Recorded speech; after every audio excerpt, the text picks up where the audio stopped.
The Safavids by the time of their rise were Azerbaijani-speaking, although they also used Persian as a second language.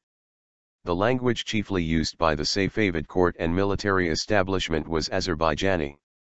But the official language of the empire, as well as the administrative language, language of correspondence, literature, and historiography, was Persian. The inscriptions on Safavid currency were also in Persian. Safavids also used Persian as a cultural and administrative language throughout the empire and were bilingual in Persian.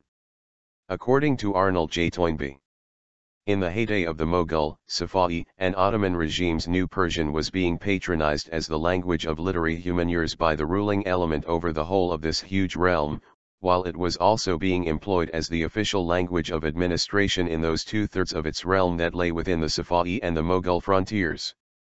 According to John R. Perry, in the 16th century, the Turcophone Safavid family of Ardabil in Azerbaijan, probably of Turkicized Iranian origin, conquered Iran and established Turkic, the language of the court and the military, as a high-status vernacular and a widespread contact language, influencing spoken Persian, while written Persian, the language of high literature and civil administration, remained virtually unaffected in status and content. According to Zabiullah Safa, in day-to-day affairs, the language chiefly used at the Safavid court and by the great military and political officers, as well as the religious dignitaries, was Turkish, not Persian, and the last class of persons wrote their religious works mainly in Arabic. Those who wrote in Persian were either lacking in proper tuition in this tongue, or wrote outside Iran and hence at a distance from centers where Persian was the accepted vernacular, endued with that vitality and susceptibility to skill in its use which a language can have only in places where it truly belongs. According to Eaxito et.al., a specific Turkic language was attested in Safavid Persia during the 16th and 17th centuries, a language that Europeans often called Persian Turkish, Turk Ajemi, Lingua Turcica Ajemica, which was a favorite language at the court and in the army because of the Turkic origins of the Safavid dynasty. The original name was just Turkey, and so a convenient name might be Turki Yasimi. This variety of Persian Turkish must have been also spoken in the Caucasian and Transcaucasian regions, which during the 16th century belonged to both the Ottomans and the Safavids, and were not fully integrated into the Safavid Empire until 1606.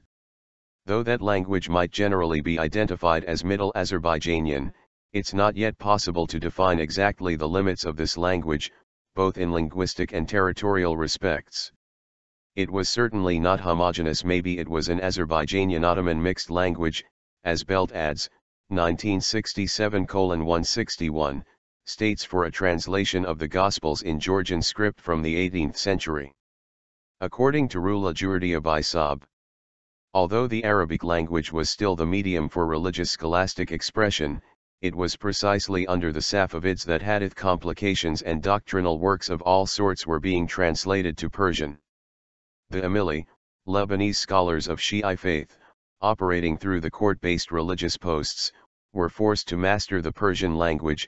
Their students translated their instructions into Persian. Persianization went hand in hand with the popularization of mainstream Shi'i belief. According to Cornelis Versteeg, the Safavid dynasty under Shah Ismail, 961-1501, adopted Persian and the Shiite form of Islam as the national language and religion.